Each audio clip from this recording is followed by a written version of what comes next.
Good morning, library friends. Welcome to the Red Bank Public Library and our program called Family Storytime on Race and Diversity.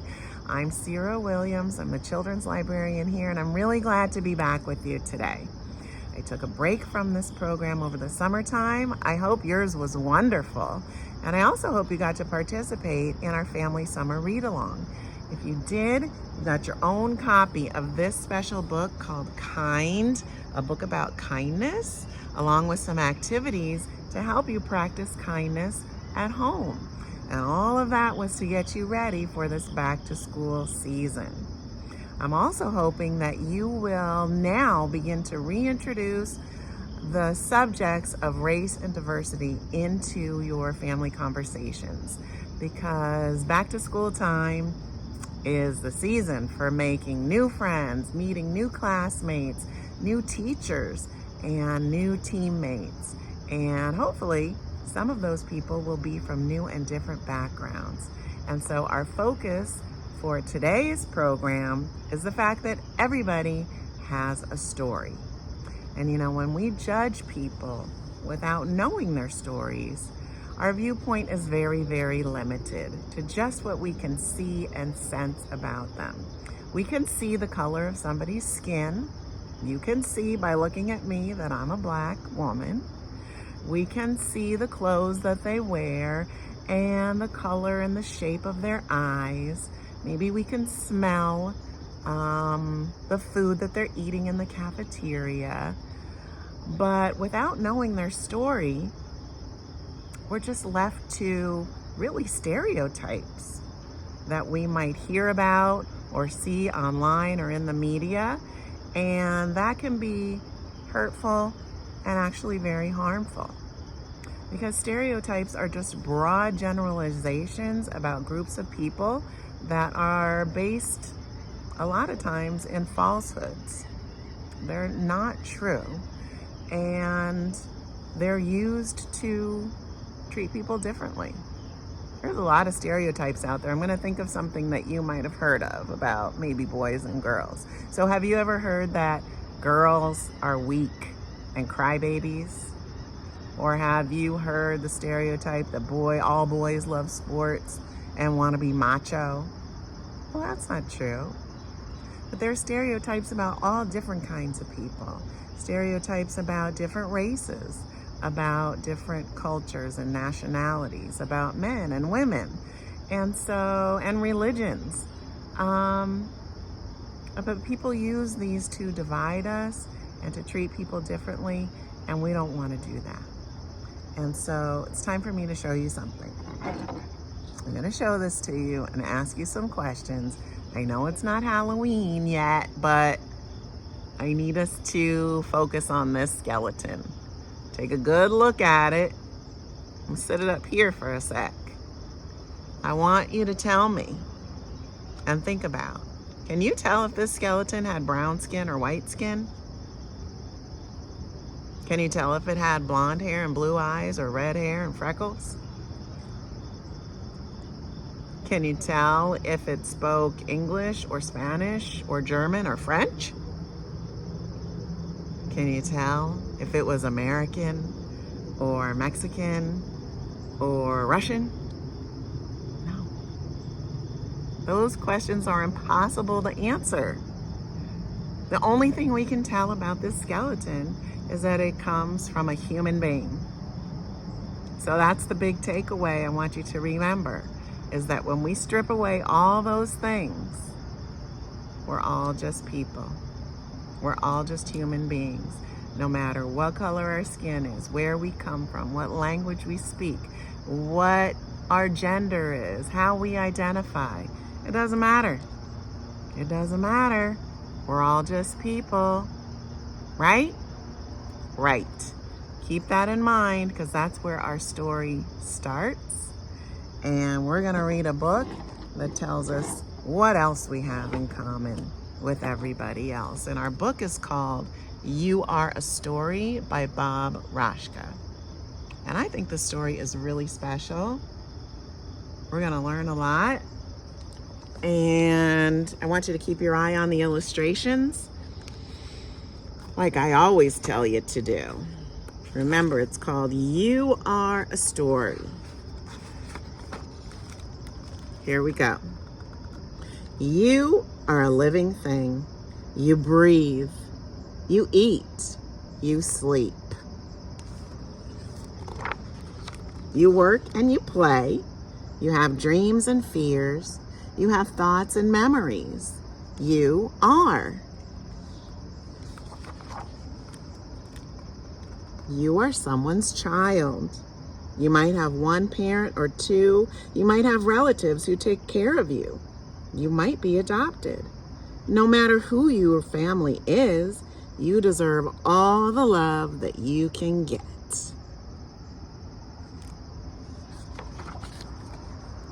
You are an animal. You are a member of the mammal family. You have bones. You have hair. You drink milk. You are closely related to the chimpanzee. Like all other animals, you call Earth home.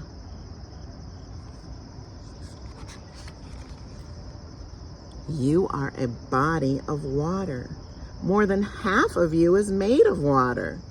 The water in your sweat cools you off. The water in your saliva helps you eat. The water in your blood helps carry nutrients to your body. Rivers flow through you.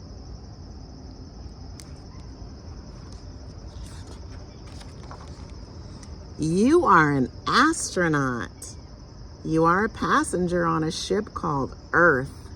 You sail around a star called the sun. The sun voyages through a galaxy called the Milky Way. You are always moving through space.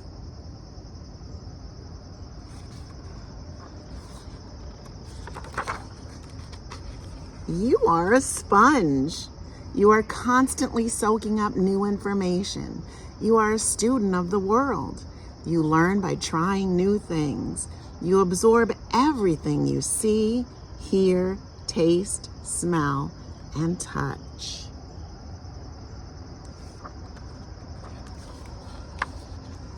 You are a friend. You are someone who likes to play with others. Others also like to play with you. You care about how others feel, and you are someone others can count on. You listen and you share.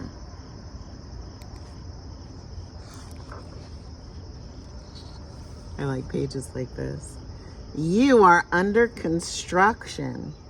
You're not a finished person. You are a work in progress. You are growing, learning, and changing every day. Even when you grow up, you still won't be finished. Life is always building you.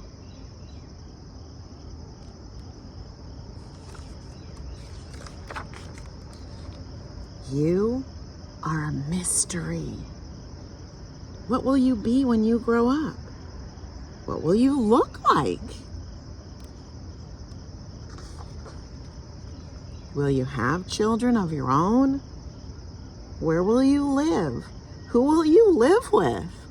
Nobody knows, not even you.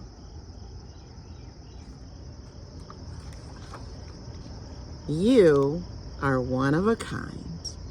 Even if you are a twin, there's no one exactly like you.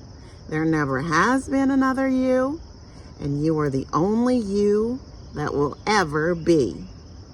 You cannot be copied. You are unique. You are special.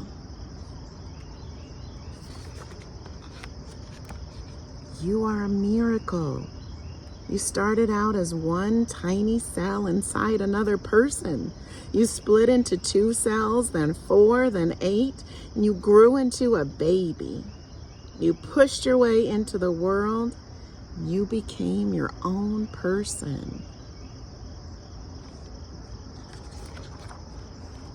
You are a story. You are the author of your life. Every day is a blank page waiting for you to fill it. Make your story funny. Make it interesting. Make it an adventure. tell your story to others.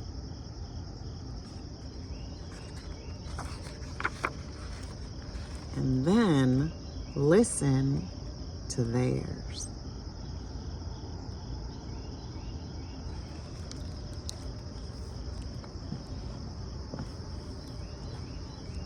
The end. I really, really like this book a lot because it applies to every person in the whole wide world. Isn't that cool? If I take the word you out of this book and replace it with everyone, it still makes perfect sense.